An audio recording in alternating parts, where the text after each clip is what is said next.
before we start this video, I want to give a shout out to Spenny Moor. Spenny Moor Town are at home this weekend in the first round of the FA Cup against League 2 Barrow. And if anybody fancies going along to supporting Spenny Moor, tickets are on sale on their website online for, I think it's roughly about £10. If you want to see a FA Cup first round clash, we want Spenny Moor, don't we, to beat Barrow. Imagine if Spenny Moor could beat Barrow, then win the next round. It could be playing Sunderland in the third round. You just don't know these things. You want to see all these really low down, Northern League teams do well. And I'd like to see Spenny Moor beat Barrow at the weekend. It's going to be a tough game. I know all the Spenny Moor fans know, it's going to be some sort of David versus Goliath sort of battle, But I think Spenny Moor could do it. They could sneak a win. So if you want to go and watch that match, any Sunderland fans out there, or any fans at all who support your local teams and you're free on Saturday, get yourself along. Tomorrow or Friday, buy a ticket, get yourself along and support them. The Moors. I wish them all the best. Right, let's start this video, this preview against Everton.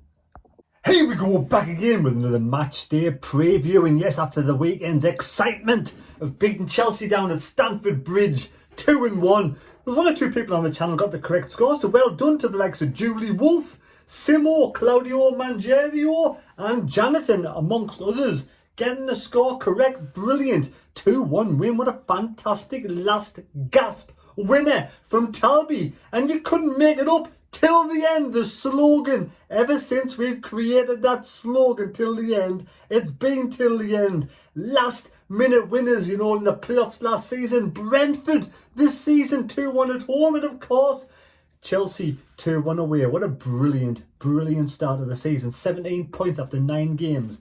I think the best ever haulage of points from a newly promoted side in the history in the Premier League was Nottingham Forest with 21 points after 10 games. We could possibly get 20. That's a superb haul in there, just in the first 10 games. Absolutely awesome. The lads have been brilliant. Regis the Brisk is doing a fantastic job. Amazing job. They've brought in a real good bunch of players with a never say die attitude, and with players like Ewan Ballard, Isidore, Meander and Co from the previous championship. We have done amazing, and I tell you what, I'm just surprised beyond all my wildest dreams to be in 4th place. Yes, 4th place. I'll say it again.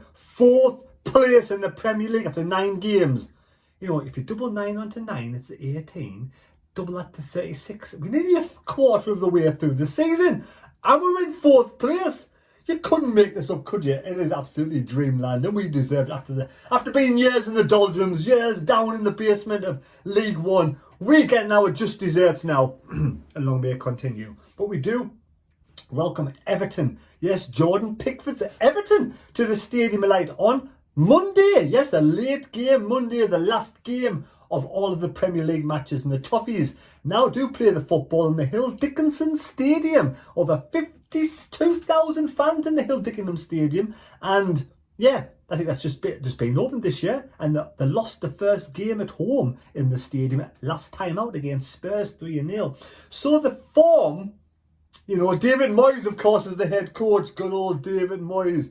We did not like David Moyes one iota at Sunderland. He was absolutely useless. But he seems to be doing better everywhere else but Sunderland. And of course in Manchester United.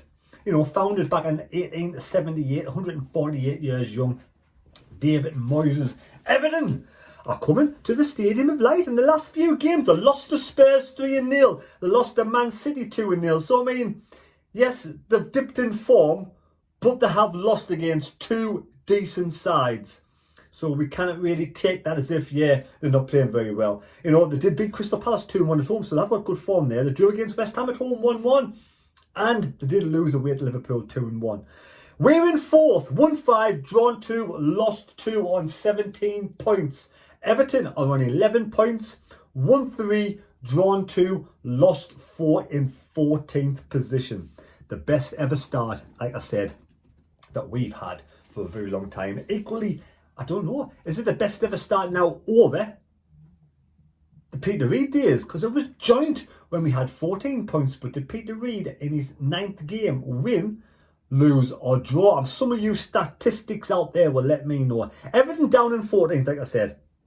And, you know, Jack Grealish is obviously the danger man. Come from Manchester City, previous Aston Villa, England international, class player on his day. We've got to be very wary of Jack Grealish. But John Pickford, one of our own, Sunderland through and through, loves us, goes to all the, you know, he goes to the games when he can, of course, but he obviously plays games when we play games. And, you know, he went to the Wembley final when we got promoted to the Premier League. He's 31 years of age now. Came to Everton in 2017 from Sunderland. 301 games he's now played for the Toffees. 80 games in goal in between the sticks for England. Absolutely fantastic, like I said. You know, it is going to be a tough game. Every game is a tough game in the Premier League. And I make no bones about it. Everton, even though the form's dropped off and they're down with 11 points, is going to be one of the hardest games we've played at home so far this season. We're unbeaten at home. You know, let's just you know, congratulations where it is. You know, we unbeaten at home. We've only dropped points to Aston Villa at home when we had 10 men. Ronaldo, who was sent off, of course, back at the weekend, just gone. Put in a good performance again. The whole team put in an absolutely superb performance, didn't they? Now, head-to-heads with Everton. Everton have won 83. We've won 71. We've drawn 30.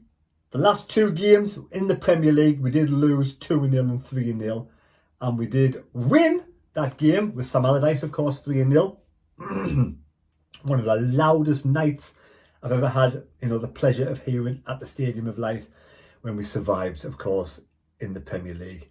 That end of that season. But, you know, score predictions, well, I'm thinking, why not get a sneaky 1-0 win?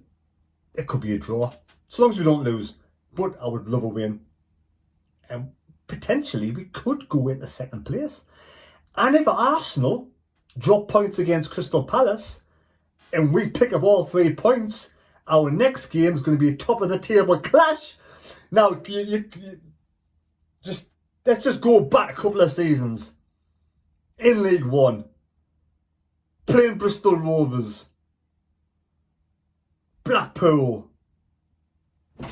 You know, no disrespect to any of those teams, but playing like Oldham and all them teams, if you thought then you could potentially be having a top of the table clash game against Arsenal in a few seasons time, you'll be like, don't talk so stupid. That is dreamland.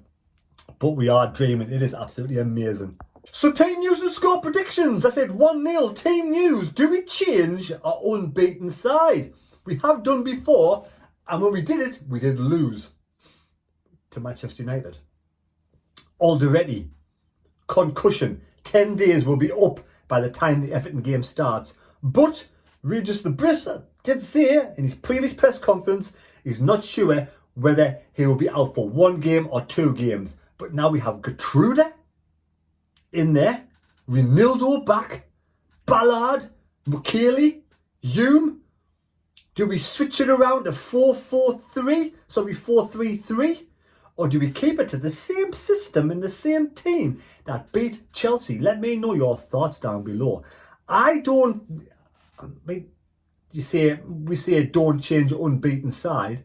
I think Traore, looking back on the game, did better against Chelsea than he's done so far this season. But Talby was awesome. Talby was immense when he came on. So does Talby come back into the side? Or do we keep Traore in the side? Do we go 4-3-3? Do we have... That's it, isn't it? Because if we go 4-3-3, we're probably going to go with Hume, Ronaldo, Ballard and Mukiele at the back, and Gertrude will miss out unless Siddiqui is not recovered from that knock of his ankle, and Gertrude could go where Siddiqui is. But I thought Gertrude was absolutely fantastic against Chelsea. What a machine that bloke is. He didn't seem to break sweat, didn't seem to get out of 3rd gear for me, and he just looked so cool, calm and collected on the ball, never under any threat. So for me, I think do we keep 5 at the back? Do we just keep the same team, same system? Everton's a tough game, tough cookies. Grealish, we may need sort of to have them 5, 3 centre backs, 2 wing backs. You know, to deal with the attacking prowess of Jack Grealish, potency of Jack Grealish. So for me personally, I'd leave it the same. It's not broken. Don't try and fix it. I ain't the head coach, neither are you, but let me know your opinion. It's all about opinions, isn't it? Let me know your scores down below, scores on the doors. So there we go. Hope you've enjoyed the quick match preview.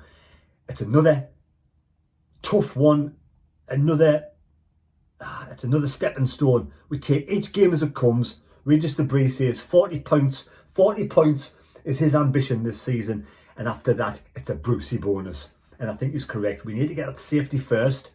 Yes, we're 4th place, and like we're thinking it's early days, but 9 games in, we're in 4th place. Beat Everton, we could be in 2nd. That's an amazing start to the Premier League season. There we go. Thanks for watching the video. Take care. God bless me. God go with you. Leave your scores on the doors. We'll catch you later. See you later, folks. Thanks for watching, and don't forget to subscribe if you're new. Cheers.